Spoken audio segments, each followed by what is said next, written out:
بسم اللہ الرحمن الرحیم۔ دنیا بھر سے دیکھنے اور سننے والے تمام ناظرین و سامعین کی خدمت میں السلام علیکم ورحمۃ اللہ وبرکاتہ۔ میں ہوں آپ کا میزبان محمد عبدالودود اور آپ دیکھ رہے ہیں پروگرام آپ کی مسائل کا حل، جسے روزانہ شب 9:05 پہ ملک کے معروف دینی و عصری تعلیمی ادارے جامعۃ الرشید کراچی سے براہ راست آپ کی خدمت میں پیش کیا جاتا ہے۔ ناظرین کرام، روزانہ کی طرح آج بھی آپ کے بہت سارے سوالات اور مفتیان کرام کی سینئر ٹیم کے سامنے ان کو رکھیں گے انشاءاللہ العزیز، اور ان کے بہت ہی مستند جوابات آپ تک پہنچانے کی بھرپور کوشش کریں گے انشاءاللہ۔ اور آپ بھی اگر ہمارے اس پروگرام کا حصہ بننا چاہتے ہیں اور اپنے سوالات ہمارے ساتھ شیئر کرنا چاہتے ہیں تو بہت آسان سا طریقہ ہے، آپ فیس بک پر جائیں گے اور فیس بک کے سرچ انجن میں JTR میڈیا ہاؤس لکھ کر اس پیج کو سرچ کریں گے۔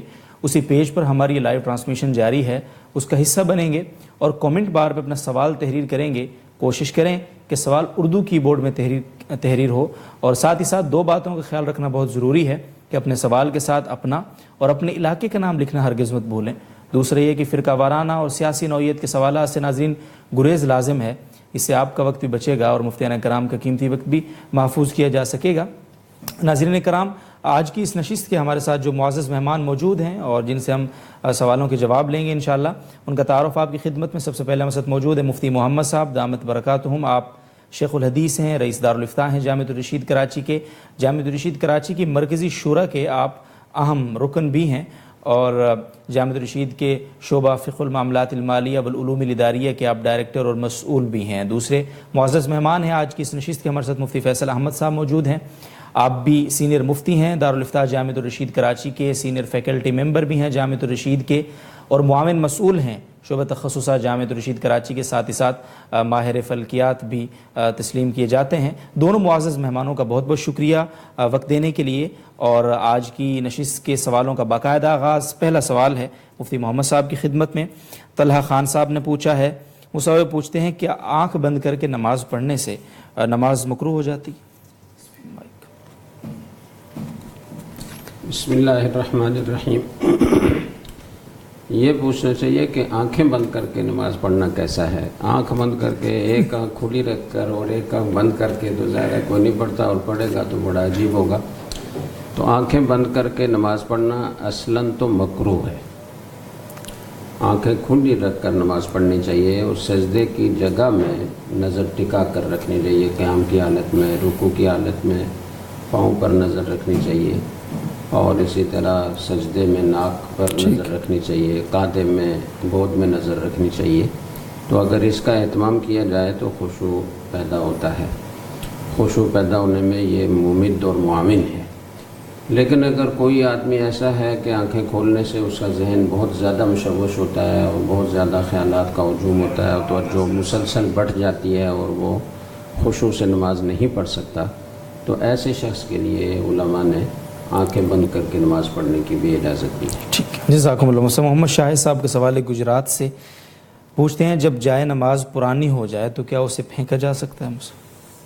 ویسے جائز تو ہے کہ نماز پرانی ہو جائے تو اس کو پھینک دیا جائے، لیکن چونکہ اس پر ایک عرصے تک نمازیں پڑھی گئی ہیں تو بہرحال اس کے ساتھ ایک تقدس و احترام وابستہ ہو گیا ہے، تو اس لیے اس کو اس طریقے سے کچرے میں پھینکنا مناسب نہیں ہے۔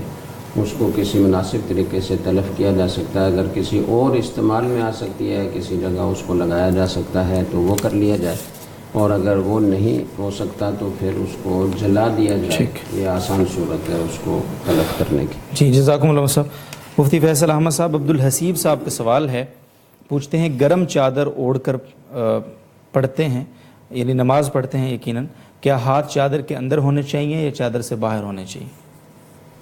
جی، سردیوں میں یہ مسئلہ عام طور پہ پیش آتا ہے کہ خاص طور پہ جہاں پہ ٹھنڈ زیادہ ہے، ہاں جی، تو گرم چادر اوڑھنی ہوتی ہے۔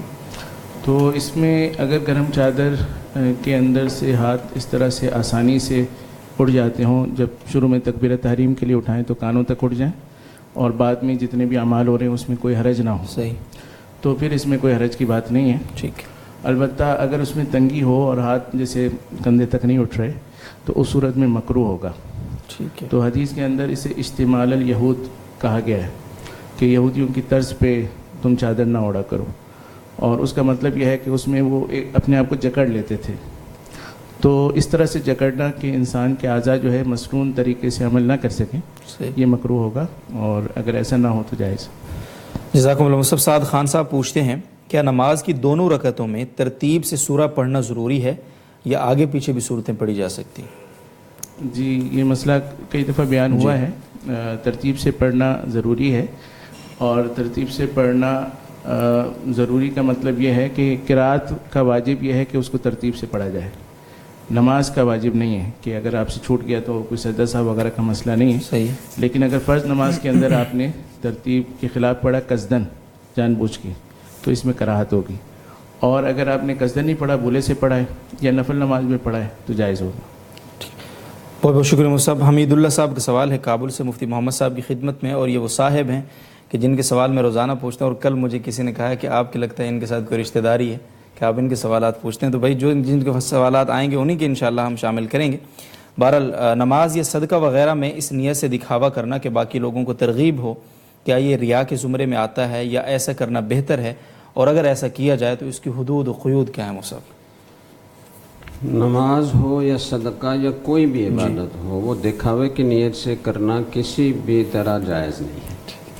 یہ پوچھنا چاہیے کہ نماز لوگوں کے سامنے نفل نماز پڑھنا تاکہ ان کو ترغیب ہو، یا اسی طریقے سے لوگوں کے سامنے صدقہ خیرات کرنا تاکہ ان کو بھی دیکھ کر ترغیب ہو، یہ جائز ہے یا نہیں ہے۔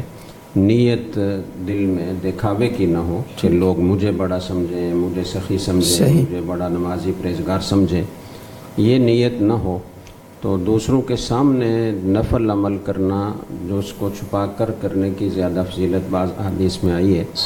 حضور اکرم صلی اللہ علیہ وسلم نے فرمایا کہ سب سے بہتر صدقہ وہ ہے کہ دایاں ہاتھ خرچ کرے تو بائیں کو بھی پتہ نہ چلے، تو اس طریقے سے خفیتاً صدقہ کرنے کی بڑی فضیلت ہے۔ لیکن جو حضرات مقتدا ہوتے ہیں، جن کو اللہ تعالیٰ نے معاشرے میں ایسا مقام بخشا ہوتا ہے کہ لوگ ان کی اقتداء کرتے ہیں، لوگ ان کے پیچھے چلتے ہیں، اور ان کے کسی عمل سے ان کو واقعتاً ترغیب ملتی ہے، اور ان کو اللہ تعالیٰ نے تقوی کی دولت سے بھی نوازا ہوا ہے، اور ان کی تربیت ہوئی ہے، اور ان کے دل میں ریا کا جذبہ نہیں ہے، تو وہ اگر دوسروں کے سامنے نفل عبادت کریں یا صدقہ خیرات کریں تو اس میں نہ صرف یہ کہ گنجائش ہے بلکہ بہتر ہے تاکہ دوسرے لوگوں کو ترغیب ملے۔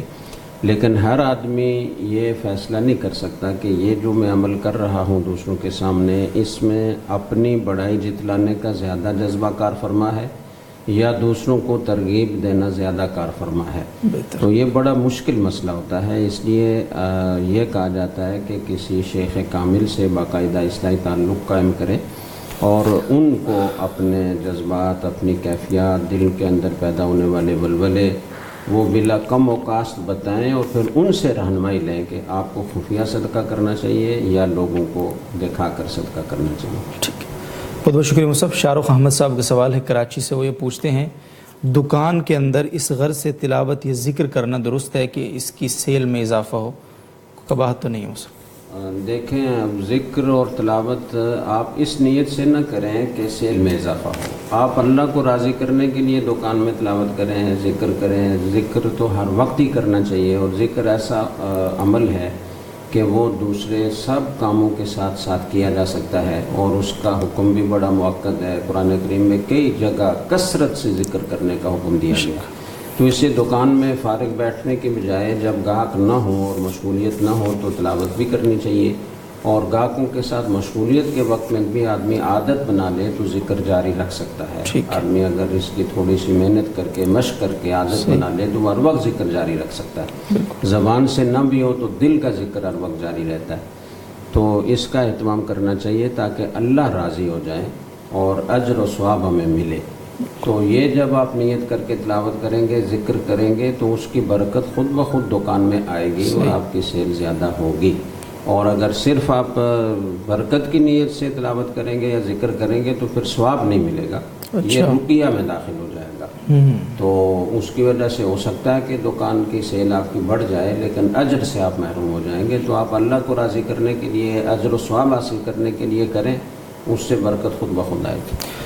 جزاکم اللہ مصعب۔ اور اگلا سوال ہے بنت جمال صاحبہ کا کراچی سے، مفتی فیصل احمد صاحب سے پوچھتی ہیں جی کہ ایام حیض کے بعد غسل کر لیا ہے، پھر دوبارہ کپڑے پر کچھ ناپاکی دیکھی ہے تو کیا صرف اتنا کپڑا دھویا جائے گا یا پورا غسل دوبارہ کرنا ہوگا؟ نیز اس دوران جو نماز پڑھی ہے وہ نماز لوٹانی ہوگی یا نہیں ہو سکتی؟ جی غسل تو ہو چکا ہے، صحیح، وہ ٹھیک ہے اپنی جگہ پہ. اگر بعد میں کپڑے میں کوئی ایسے نجاست نظر آتی ہے تو صرف اس حصے کو دھونا کافی ہوگا. ٹھیک ہے.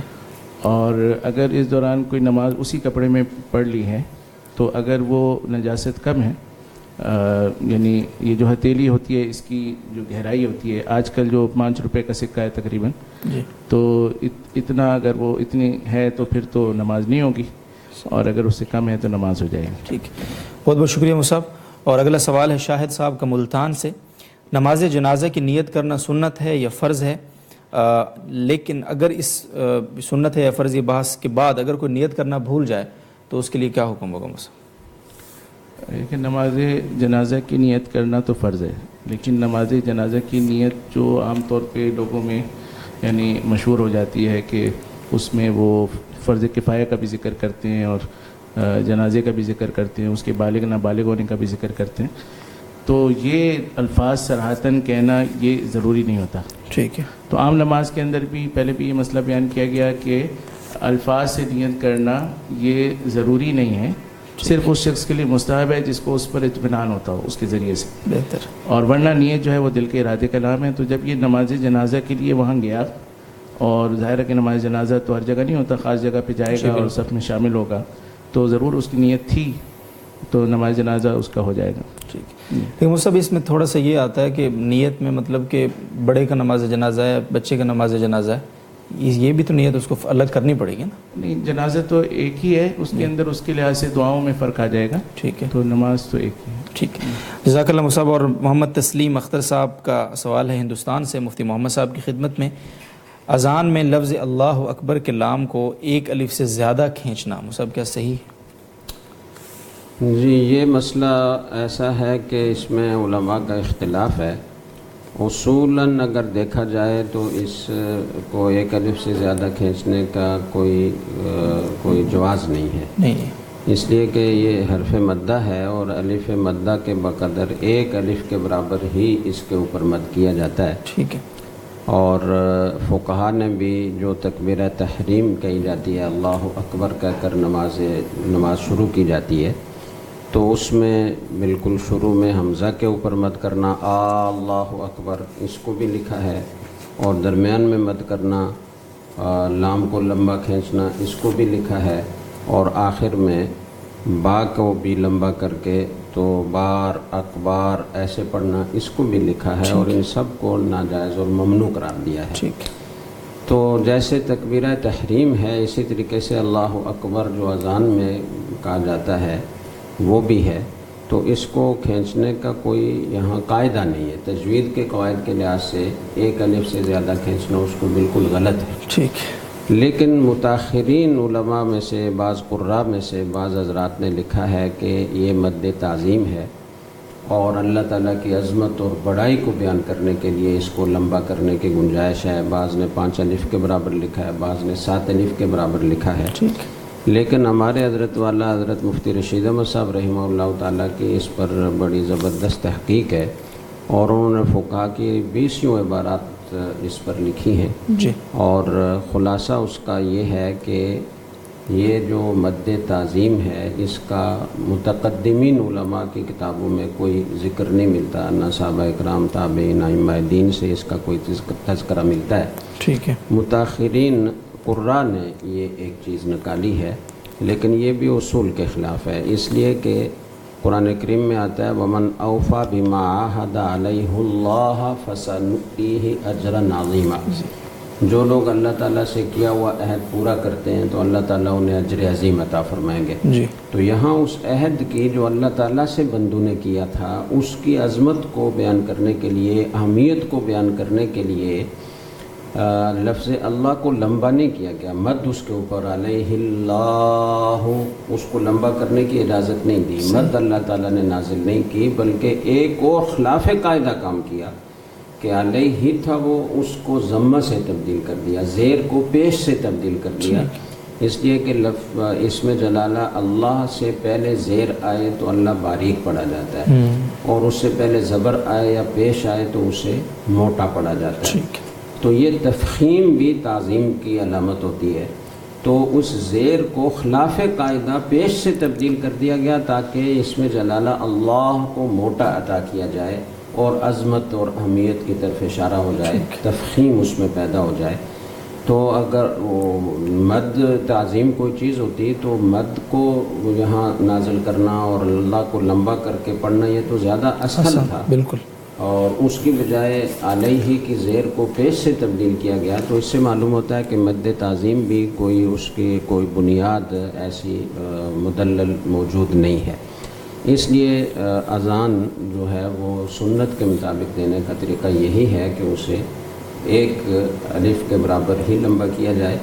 البتہ بعض لوگوں کو یہ شبہ ہوگا کہ اشہد ان لا الہ الا اللہ میں تو اس کو لمبا کیا جاتا ہے، تو جب اس میں جلالہ اللہ پر وقف ہو تو وقف کی وجہ سے وہ مد پیدا ہو جاتا ہے، وہ الگ ایک قاعدہ ہے، اس کی وجہ سے مد کرنا جائز ہے۔ لیکن اللہ اکبر میں اللہ کو لمبا کرنا یہ خلاف قواعد ہے۔ لیکن بہرحال چونکہ متاخرین بعض معتبر قراء نے اسے مد تعظیم قرار دیا، اس لیے دوسروں پر اس بارے میں سختی نہیں کرنی چاہیے اور کوئی فتنہ نہیں پھیلانا چاہیے، لیکن اصول کی بات نہیں۔ اصول کی بات یہ ہے۔ بہت شکریہ مصعب۔ بنت عبداللہ صاحبہ کا سوال ہے ہندوستان سے، وہ پوچھتی ہیں جی فرض نماز کے بعد جو ہے آیت الکرسی پڑھ کر ہاتھوں پر دم کر کے پورے جسم پر پھیرنا کیسا ہے مصعب؟ جی آیت الکرسی تو فرض نماز کے بعد پڑھنی چاہیے، اور یہ پہلے بات آ چکی ہے کہ فرض کے بعد جو اذکار عام طور پر منقول ہیں تو ان کا مطلب یہ نہیں ہے کہ متصلاً بعد آپ پڑھیں لازمی طور پر، بلکہ سنتوں اور نوافل سے فارغ ہونے کے بعد آپ پڑھیں گے تو وہ بھی فرض کے بعد پڑھنا ہی کہلائے گا، ٹھیک ہے، اس لیے اس کے بعد پڑھنا چاہیے۔ لیکن اس کو پڑھنے میں کہیں بھی حدیث میں یہ مذکور نہیں ہے کہ آپ ہاتھوں پر پھونک ماریں اور پورے جسم پر دم کریں، پورے جسم پر وہ ہاتھ پھیریں۔ یہ عمل منقول ہے صبح و شام سورہ اخلاص، سورہ فلق اور سورہ ناس، آخری 3 صورتیں 3 بار پڑھ کر تو ہاتھوں پر پھونک مار کے پھر سارے جسم پر جہاں تک ہاتھ پہنچتا ہے وہ پھرنے کا حدیث میں ذکر آتا ہے۔ آپ صلی اللہ علیہ وسلم کی سنت ہے تو صبح فجر کی نماز کے بعد اور شام کو مغرب کی نماز کے بعد یہ عمل کرنا چاہیے۔ بہت بہت شکریہ مصعب۔ اور مغرب کے فوراً بعد اگر کوئی نہ کر سکے تو سوتے وقت جب تک کر لے، جب بھی کر لے تو یہ سنت بہتر ہے۔ جزاکم اللہ جی۔ مفتی فیصل صاحب، قاری تیمور صاحب کا سوال ہے کراچی سے، وہ کہتے ہیں جی کہ کیا بہن کو زکوٰۃ کے پیسے سے جہیز کا سامان لے کر دیا جا سکتا ہے؟ جی کوئی گنجائش؟ بھائی اگر بہن کو زکوٰۃ دے تو زکوٰۃ ادا ہو جاتی ہے، ٹھیک ہے۔ تو ایک مسئلہ تو یہ ہے، اس لحاظ سے اگر بھائی نے اس کو جہیز کا سامان دیا ہے اور اس کو مالک بنا دیا ہے تو زکوٰۃ ادا ہو جائے گی۔ البتہ خود یہ دیکھنا ہوگا کہ خود جہیز دینا بھی ٹھیک ہے یا نہیں ہے اور کس مقدار میں دیا جا رہا ہے، کیونکہ یہ قاری تیمور صاحب ہیں، یہ مذہبی آدمی ہیں اور یعنی لوگوں کے نزدیک جو ہے یہ علماء کی طرح شمار ہوتے ہوں گے، بالکل، تو ان کو اس میں خیال کرنا چاہیے۔ البتہ تھوڑا بہت جو سامان دینا ہو یا شادی کے بعد کچھ دینا ہو تو وہ زکوٰۃ کی مد سے اگر دے دیں تو اس میں حرج نہیں۔ جی جزاکم اللہ صاحب۔ سوال ہے معاذ اللہ صاحب کا، اور وہ پوچھتے ہیں جی بغیر کسی تصریح کے نفلی حج کرنا کیسا ہے؟ اگر تصریح بنانے کی طاقت نہ ہو اور نفلی حج کر لے تو گناہ گار ہوگا یا نہیں ہو سکتا؟ لیکن پوچھنے ان کو یہ چاہیے تھا گناہ گار تو نہیں ہوگا، انہوں نے تھوڑا خیر۔ اچھا، تصریح کا مطلب عرف میں یہ ہے کہ سعودی حکومت کی اجازت کے بغیر وہاں پر حج کے لیے چلے جاتے ہیں لوگ، تو ایسا کرنا ٹھیک ہے یا نہیں؟ صحیح۔ اور تصریح پر جہاں تک میری معلومات ہے اس پہ کوئی خرچہ نہیں آتا، لیکن اجازت کے قواعد ہیں، اس کے تحت اجازت ملتی ہے، اور اگر وہ قواعد پورے ہوں تو پھر اجازت مل جائے گی، اور اگر قواعد پورے نہیں ہوں گے تو نہیں ملے گی۔ بہتر۔ پھر یہ کہ اگر کوئی تصریح کے بغیر جاتا ہے صحیح ہے، اور وہ شامل ہو جاتا ہے حجاج میں اور وہ پکڑا جاتا ہے تو اس کا حج بھی خطرے میں پڑ جائے گا، کیونکہ وہ تو اس کو گرفتار کر لیں گے، جی بالکل، اور پھر اس کو خرچہ آئے گا کیونکہ مالی جرمانہ اس پہ کافی زیادہ ہے۔ تو یہاں پہ برعکس صورتحال ہے، تصریح کے لیے آپ کو زیادہ مالی وسائل نہیں چاہیے، تسریح نہ ہونے کی صورت میں آپ کو زیادہ مالی وسائل تھوڑے سے ریزرو میں رکھنے پڑیں. ٹھیک. تو خلاصہ یہ ہے کہ یہ جو اس طرح سے کیا جاتا ہے یہ ٹھیک نہیں ہے. حکومت کی وہ جو پابندیاں ہوتی ہیں جو کہ مفاد عامہ میں ہوتی ہیں صحیح. ان میں ان کا اتباع کرنا ضروری ہے. 2014 کے میں اعداد و شمار دیکھ رہا تھا تو 2,20,000 ایسے حاجی تھے جو کہ غیر قانونی طور پہ بغیر کسی اس کے یعنی حکومتی ضابطے میں آئے وہ وہاں پہ چلے گئے تھے. یہ وہ لوگ ہیں جو کہ بعد میں سامنے آ گئے اور ایسے بھی بہت سے ہوں گے جو آخر وقت تک بھی سامنے نہیں آئے ہوں گے. تو لاکھوں کی تعداد میں اگر اس طرح لوگ جائیں گے اور وہ مینا کی وادی اور عرفات اور مزدلفہ وہ مختصر وادیاں ہیں صحیح. تو اس سے ظاہر ہے بہت زیادہ لوگوں کے مفادات متاثر ہوں گے. تو حکومت اگر اس میں اسی قسم کی پابندی لگاتی ہے کہ کوئی ضابطے کے تحت گزر کے جائیں تو ضابطے کے بغیر جانا جو ہے وہ جائز نہیں ہے. البتہ اگر کسی نے اس طرح سے کیا ہے پہلے اور اس نے نفلی حج کیا ہے تو اس صورت میں اس کا نفلی حج ادا ہو جائے گا. اور اس میں بعض علماء کی یہ بھی رائے ہے کہ اگر فرض حج ہو اور کسی ضابطے کی وجہ سے وہ نہ جا سکتا اور وہ چلا جائے تو اس میں گناہ بھی نہیں ہوگا. ٹھیک. کیونکہ فرض حج جو ہے اس کے ذمے ہے اور پہلی فرصت میں ادا کرنا اس کے لیے ضروری ہے اور حکومت کی طرف سے کوئی اس کا مناسب نظم نہیں ہے تو اس صورت میں گنجائش ہو سکتی ہے. ٹھیک.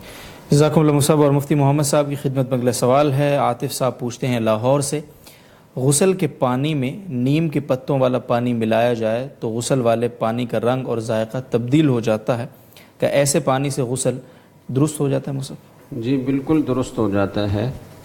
کوئی ناپاک چیز اگر پانی میں ملائی جائے تو اس سے پانی ناپاک ہو جائے گا، غسل درست نہیں ہوگا. نیم کے پتے پاک ہیں تو ان کو ملانے سے پانی کی طہارت پر کوئی اثر نہیں پڑتا. پھر یہ کہ کوئی چیز اگر ایسی پانی میں ملائی جائے کہ جس سے پانی کی روانی متاثر ہو جائے اور وہ گاڑھا ہو جائے تو پھر بھی اس سے وضو اور غسل درست نہیں ہوتا. تو نیم کے پتے ڈالنے سے پانی میں ایسا گاڑھا پن بھی نہیں آتا، تو صرف رنگ اور ذائقہ بدلنے سے کوئی فرق نہیں پڑتا، اس سے غسل جائز. ٹھیک. جزاکم اللہ. محمد الطاف صاحب کا سوال ہے اور وہ یہ پوچھ رہے ہیں مسجد کی رقم سے غسل خانے کی لکڑی لانا جائز ہے یا نہیں؟ اب انہوں نے یہ نہیں بتایا کہ گھر کے غسل خانے کی مسجد کے غسل خانے کی. ہاں جی، مسجد کی رقم سے بظاہر وہ مسجد ہی کا پوچھ رہے ہوں گے. یہ تو سب کو پتہ ہے کہ مسجد کی رقم سے گھر کے غسل خانے کی لکڑی لانے کا کوئی جواز نہیں ہے، اور غسل خانے کی لکڑی بھی واضح نہیں ہے کہ اس سے کیا مطلب ہے. دروازے پر دروازہ بنانے کے پوچھ رہے ہیں یا غسل خانے میں پانی گرم کرنے کے لیے لکڑیاں جلائی جاتی ہیں کہ دیہاتی علاقہ ہے تو اس کا پوچھ رہے ہیں. یہ انہوں نے واضح نہیں کیا. تو بات یہ ہے کہ غسل خانے کی تعمیر کی ضرورت ہو اور وہاں لکڑی استعمال کرنے کی ضرورت ہو تو ظاہر ہے کہ مسجد میں جو لوگ چندہ دیتے ہیں جی ان کو پتہ ہوتا ہے کہ مسجد بھی تعمیر ہوگی اور مسجد کے ساتھ وضو خانے بھی بنیں گے، استنجا خانے بھی بنیں گے. صحیح. تو وہ رقم بہرحال اس میں استعمال ہو سکتی ہے. البتہ کسی نے اگر یہ تصریح کر دی ہو کہ میری رقم صرف مسجد کی تعمیر میں جہاں نماز پڑھی جاتی ہے اس میں لگائی جائے تو پھر اس کی رقم اس مد میں خرچ کرنا جائز نہیں ہوگا. اور اگر مراد یہ ہے کہ غسل خانے میں پانی گرم کرنے کے لیے جو لکڑی استعمال ہوتی ہے تو وہ لائی جا سکتی ہے یا نہیں، تو اس کا بھی حکم یہی ہے کہ سردیوں کے موسم میں جو ٹھنڈے علاقے ہوتے ہیں وہاں ٹھنڈے پانی سے وضو کرنا بڑا دشوار ہوتا ہے اور لوگوں کو پتہ ہوتا ہے کہ مسجد کی ضرورت ہے تو صرف مسجد کے نمازیوں کے استعمال کے لیے اس سے پانی گرم کیا جائے تو مسجد کی رقم سے وہ لکڑی لائی جا سکتی ہے. جی جزاکم اللہ صاحب. اور مفتی فیصل احمد صاحب غلام مرتضیٰ صاحب پوچھتے ہیں جی کہ میں انجینئر ہوں، اکثر سعودی عرب کام کے سلسلے میں جانا پڑتا ہے.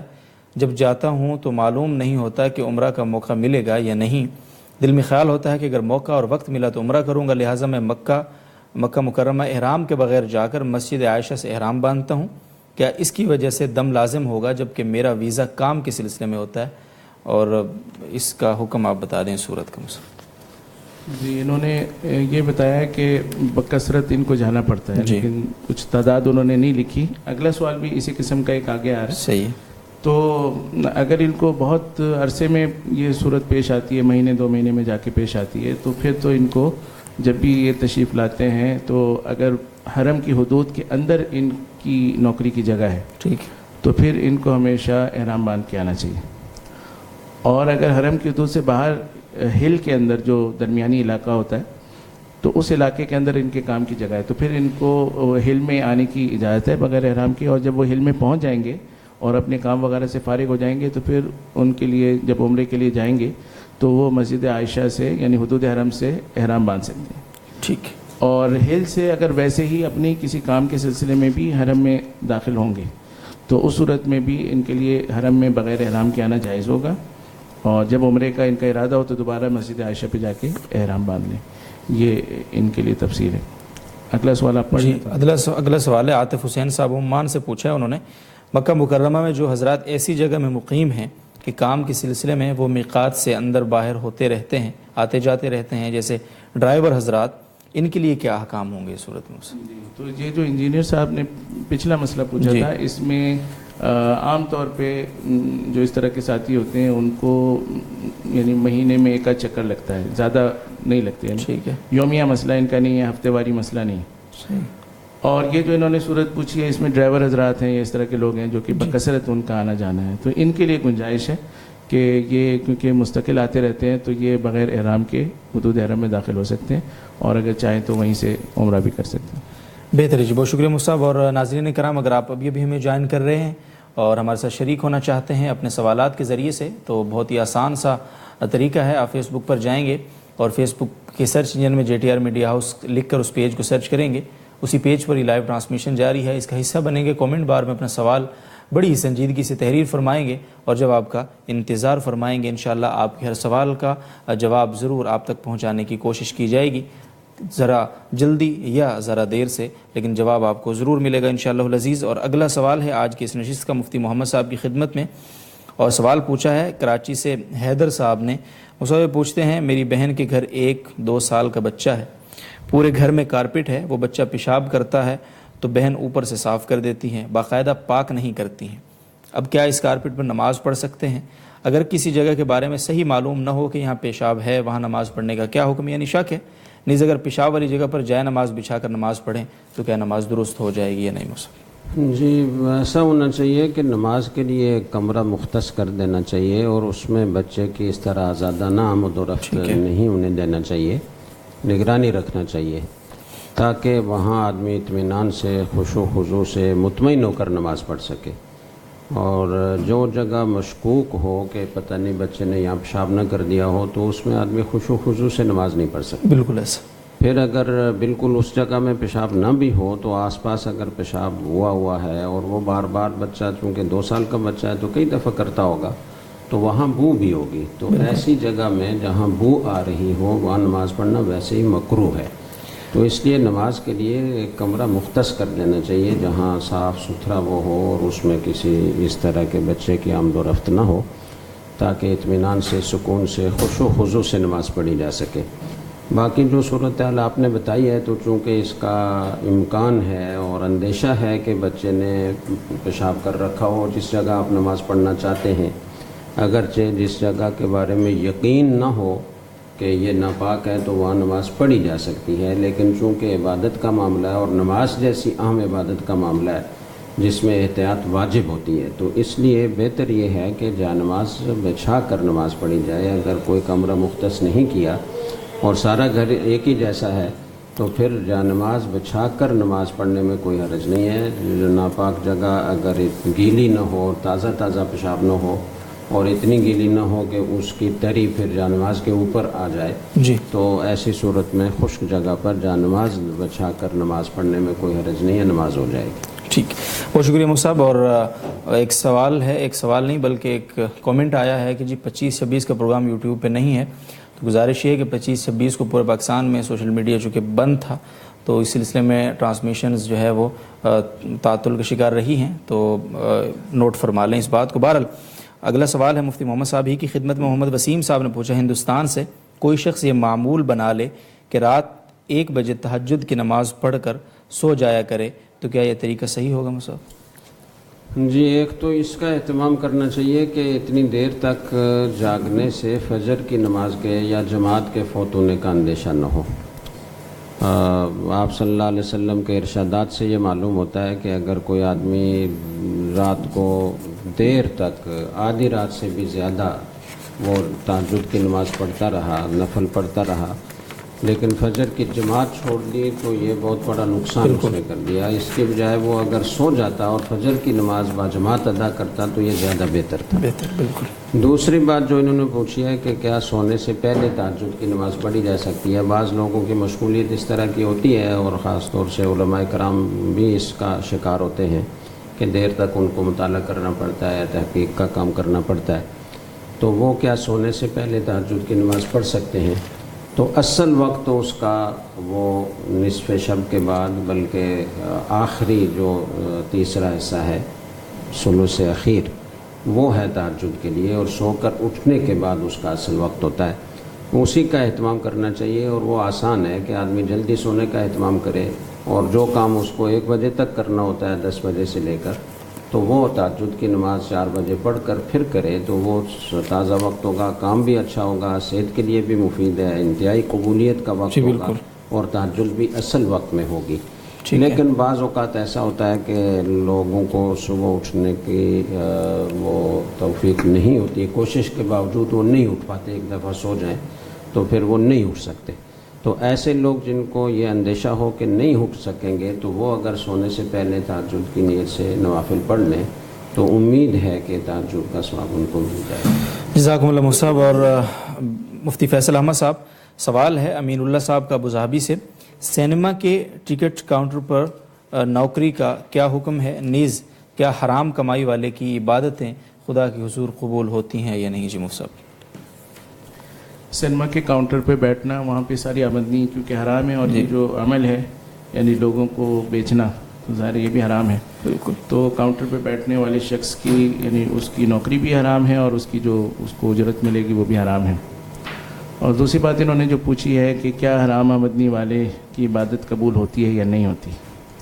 تو دیکھیں اصل ضابطہ تو یہی ہے کہ ان اللہ طیب لا یقبل الا الطیب. اللہ تعالیٰ خود پاک ہیں اور وہ پاکیزہ مال کو ہی قبول کرتے ہیں. تو اللہ تعالیٰ تو یعنی اس حرام مال سے صدقے کو بھی قبول نہیں کرتے, تو عبادات بھی ظاہر مشکوک ہو جائیں گی. رسول اللہ صلی اللہ علیہ وسلم نے ایک ایسے شخص کے بارے میں جو مسافر ہے, بڑا گندہ حال ہے, اور اس کے اندر ہر بے بسی کی کیفیت ہے, ہر ایسی بات ہے جس میں دعا عام طور پہ قبول ہوتی ہے, تو اس کے بارے میں فرمایا کہ اس کی دعا کیسے قبول ہو جائے, اس لیے کہ اس کا تو کپڑا بھی حرام ہے, اس کا کھانا پینا بھی حرام ہے.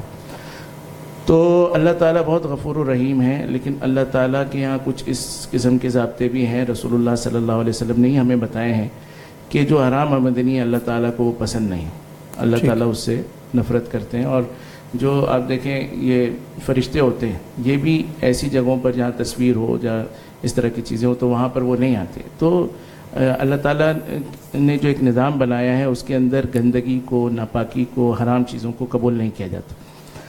تو یہ جو بھائی ہیں یہ ظاہر ہے کسی مالی مشکلات کا شکار ہوں گے, کچھ مسئلہ ہوگا, لیکن ان کو یہ سوچ لینا چاہیے کہ میری عبادات بھی رزق میں ہے, میری ساری جو میں اولاد کو کھلا رہا ہوں ان کی تربیت بھی رزق میں ہے. اس لیے کہ جو جسم جو ہے وہ, یعنی یہ بھی حدیث کا مضمون ہے کہ جو جسم جو ہے وہ حرام غذا سے پلے بڑھے گا, بالکل, تو وہ جہنم میں جانے کی زیادہ لائق ہے. تو ہماری بچوں پہ ہم اتنی محنت کر رہے ہیں, انہیں ناظرہ پڑھا رہے ہیں, قاعدہ پڑھا رہے ہیں اور اچھی چیزیں کر رہے ہیں, لیکن کھلا رہے ہیں ہم ان کو حرام ہے.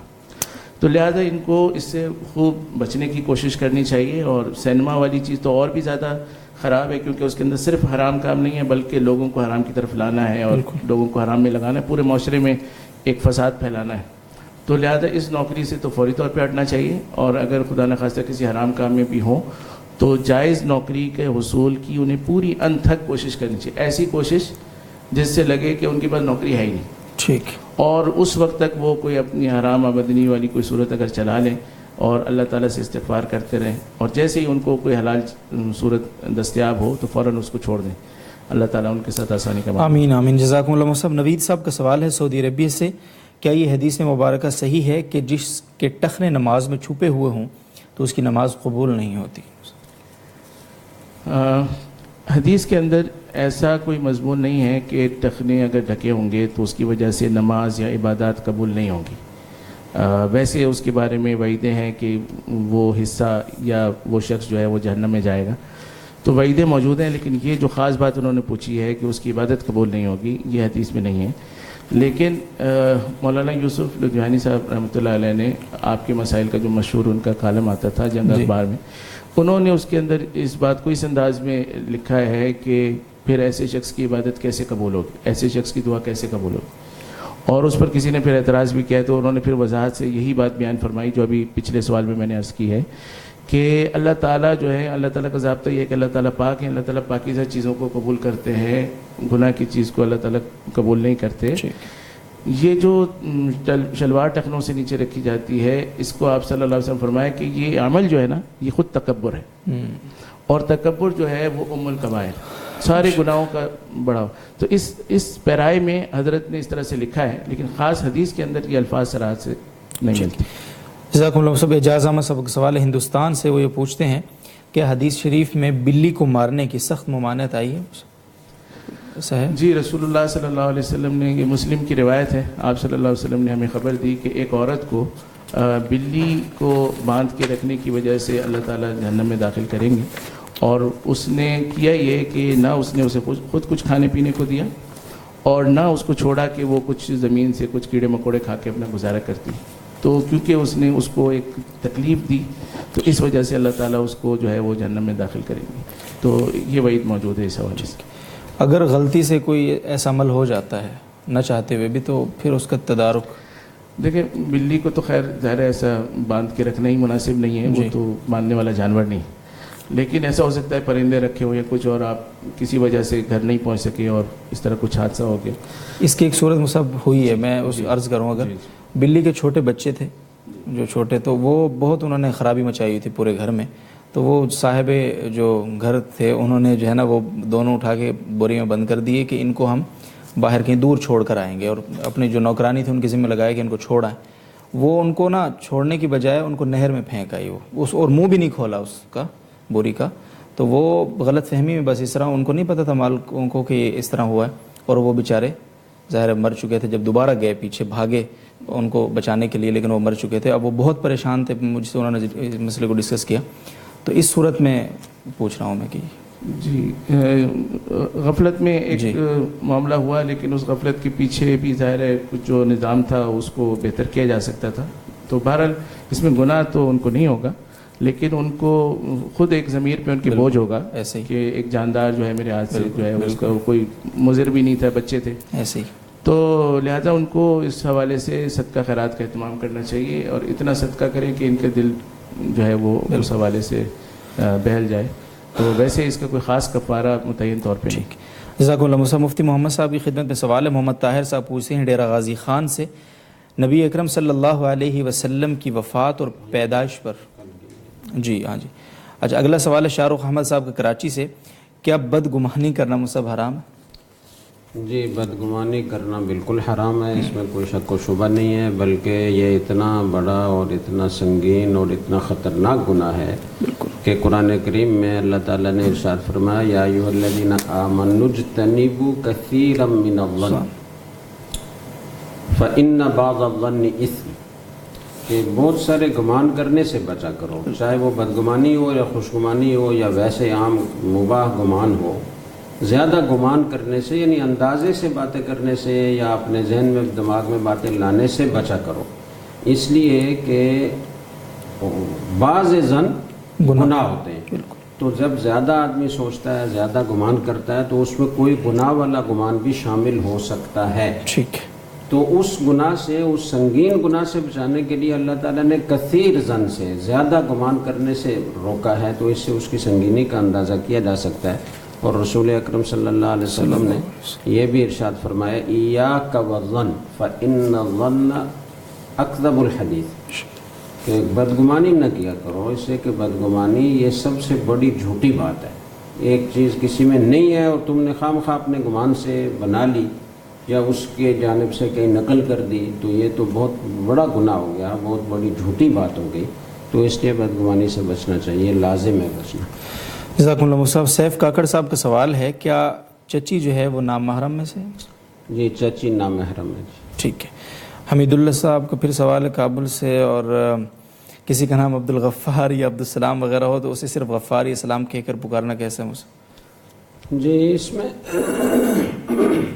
کافی تفصیل ہے، وہ اسماء حسنہ کے جو اللہ تعالیٰ کے ساتھ خاص ہیں، یعنی جن کا مادہ اشتقاق، جو اس نام کا جو مفہوم ہے، جو اصل ہے اس کا ترجمہ، وہ اگر غیر اللہ میں پایا ہی نہیں جاتا تو ایسی صورت میں وہ نام کسی غیر کو رکھنا یہ جائز نہیں ہے، اور اس نام سے پکارنا، جیسے خالق ہے تو یہ اللہ تعالیٰ ہی کی ذات ہے اور کسی میں یہ معنی پایا ہی نہیں جا سکتا۔ رازق ہے، یہ اللہ تعالیٰ ہی کی ذات ہے اور کسی میں یہ مفہوم پایا ہی نہیں جا سکتا، تو ایسے نام تو نہیں رکھنے چاہیے۔ لیکن اس کے علاوہ وہ اسماء حسنہ کہ جن کا مادہ اشتقاق دوسروں میں بھی پایا جاتا ہے، جیسے رحیم ہے تو اس کا مادہ ہے رحم، تو رحم کی صفت، شفقت کی صفت یہ اللہ کے بندوں میں بھی پائی جاتی ہے، تو اس طرح کے نام جو ہے نا وہ بندوں کے رکھے جا سکتے ہیں۔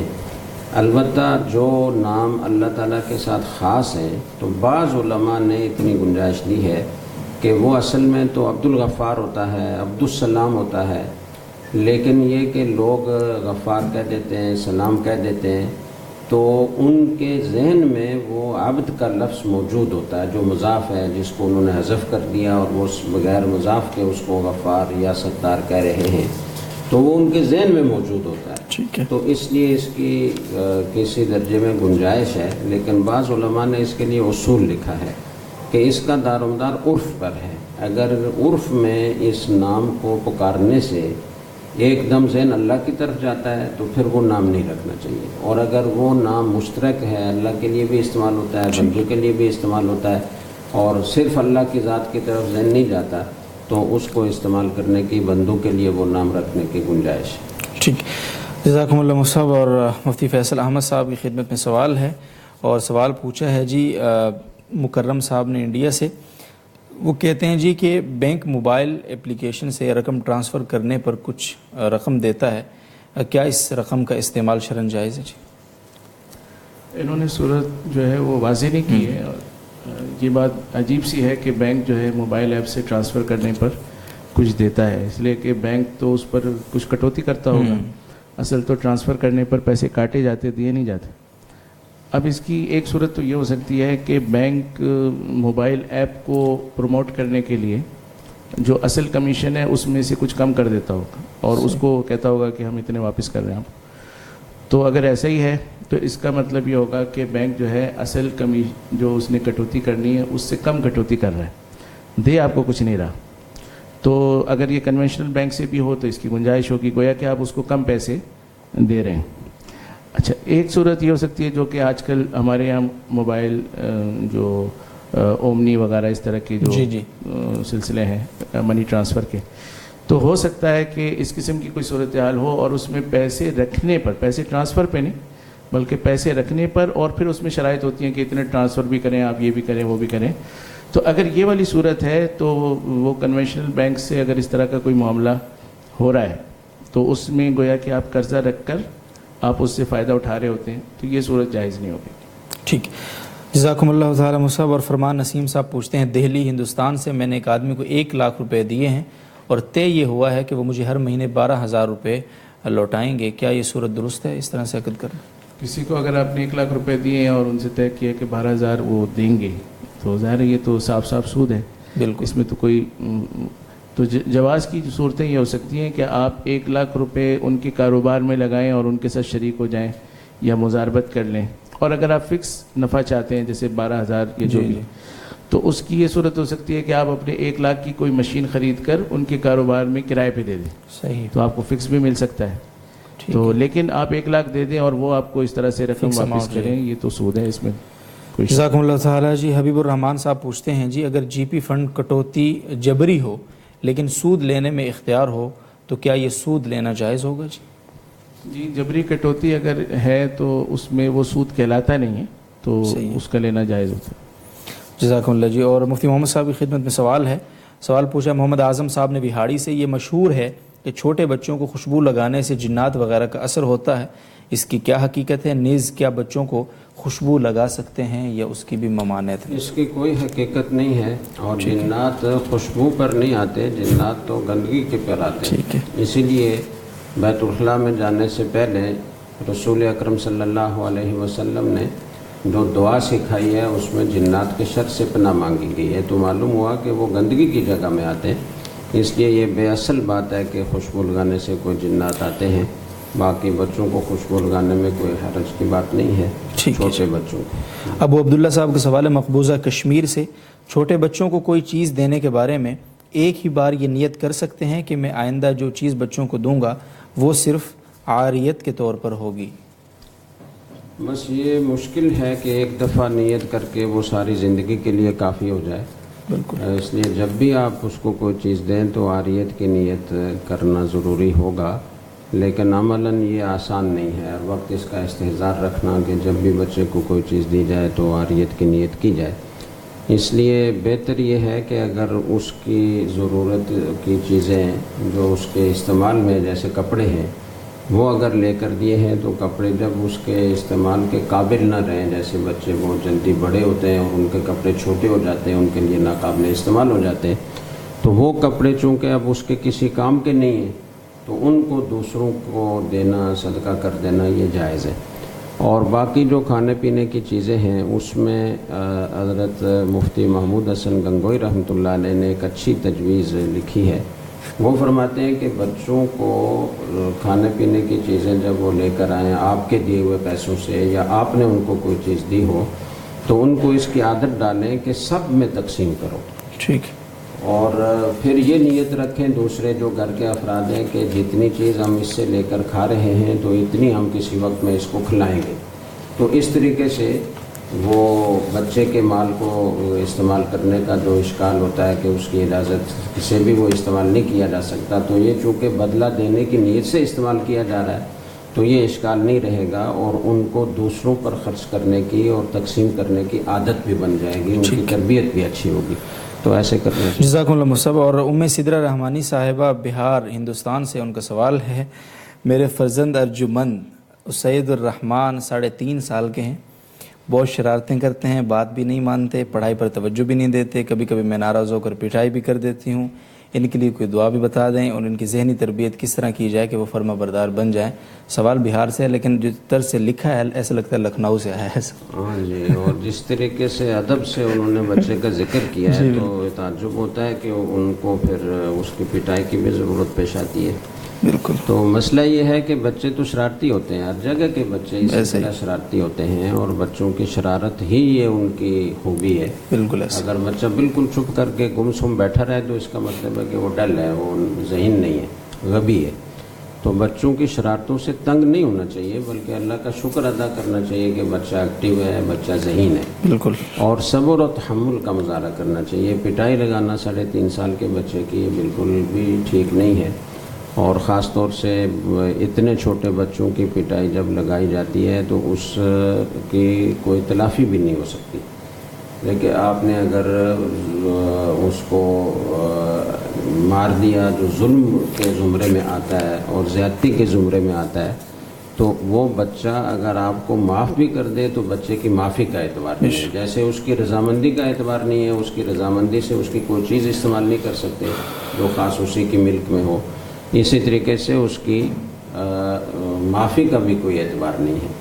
اور بعد میں جب وہ بڑا ہو کر معاف کرے گا تو اس بڑے ہو کر معاف کرنے کا بھی اعتبار نہیں ہے، اس لیے کہ بڑے ہونے کی حالت میں کوئی اس سے زیادتی ہوئی ہو اور وہ معاف کرے تو وہ تو معاف ہو جائے گی، لیکن بچپن میں جو اس سے زیادتی ہوئی ہے تو وہ بعد میں معاف نہیں کر سکتا۔ تو اس لیے اس میں بہت احتیاط کرنی چاہیے، اور بچوں کی تربیت میں ہمیشہ پیار، محبت اور تدبیر سے کام لینا چاہیے۔ زیادہ سختی سے بچے بگڑ جاتے ہیں، وہ ان کی تربیت نہیں ہو پاتی، تو اس لیے اس کی کوشش کرنی چاہیے کہ سختی کی نوبت نہ آئے۔ روب بھی ہونا چاہیے آپ کا، لیکن یہ کہ زیادہ تر پیار محبت سے سمجھائیں۔ اور جہاں تک بات ہے دعا کی تو ربنا حب لنا من ازواجنا و ذریاتنا قرۃ اعین وجعلنا للمتقین اماما، یہ بہترین دعا ہے۔ اسی طریقے سے رب اجعلنی مقیم الصلاۃ ومن ذریتی ربنا وتقبل دعا، یہ بہترین دعا ہے۔ وَأَصْلِحْ لِي فِي ذُرِّيَّتِي إِنِّي تُبْتُ إِلَيْكَ وَإِنِّي مِنَ الْمُسْلِمِينَ، یہ بہترین دعا ہے۔ تو ان دعاؤں کا اہتمام کرنا چاہیے۔ حضرت مولانا احمد علی لاہوری رحمۃ اللہ علیہ بہت بڑے درجے کے بزرگ گزرے ہیں، تو ان سے کسی نے پوچھا کہ آپ کے بیٹے ماشاءاللہ دنیا کے اعتبار سے بھی خوشحال ہیں اور نیکی تقوی میں بھی بہت اونچے مقام پر ہیں، تو آپ نے کیسے ان کی تربیت کی؟ تو انہوں نے فرمایا کہ میں نے ہمیشہ نماز میں آخر میں جو دعا پڑھی جاتی ہے تو اس میں یہ ساری دعائیں میں نے پڑھنے کا اہتمام کیا ہے۔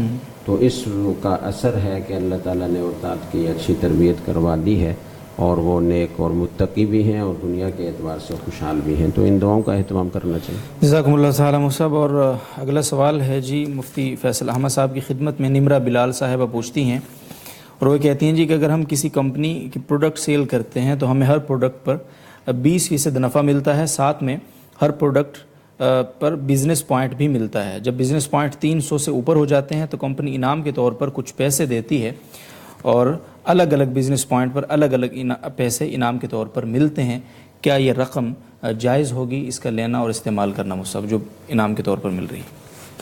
جی، اگر یہی صورتحال ہے جیسے کہ انہوں نے سوال میں بیان کی ہے جی، تو اس کا حاصل یہ بنتا ہے کہ جو کمیشن ہے وہ تو طے شدہ ہے، یعنی جتنی بھی سیل ہوگی اس پر 20% ملے گا، اور اس کے علاوہ الگ سے کوئی الاؤنس یا بونس وہ جو ہے وہ بزنس پوائنٹس پر موقوف ہے کہ جب بزنس پوائنٹ جو ہے وہ خاص مقدار تک ہو جائیں گے تو تب جا کے اس کی کارکردگی پہ اس کو اضافی بونس ملے گا۔ ٹھیک ہے، تو یہی صورتحال ہے، تو جائز ہے، اس میں کوئی حرج کی بات نہیں ہے۔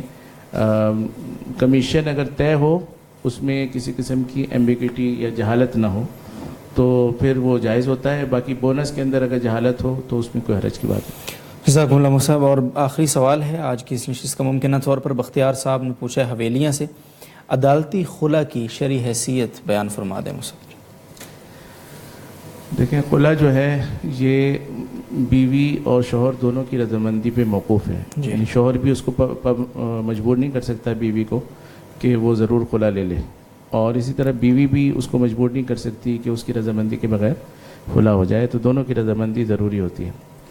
اگر عدالت کے اندر بیوی نے اس طرح سے مقدمہ دائر کیا ہے اور عدالت نے شوہر کو بلایا ہے اور شوہر رضامند ہو گیا کہ ٹھیک ہے اس کو چھوڑتے ہیں اور جو مہر وغیرہ ہے اس کے معاملات دیکھ لیتا ہے وہ، تو اگر وہ آیا بھی ہے اور ساتھ میں اس نے اسے قبول بھی کر لیا ہے تو اس صورت میں یہ عدالت کا جو خلا کا فیصلہ ہے وہ ٹھیک ہو جائے گا۔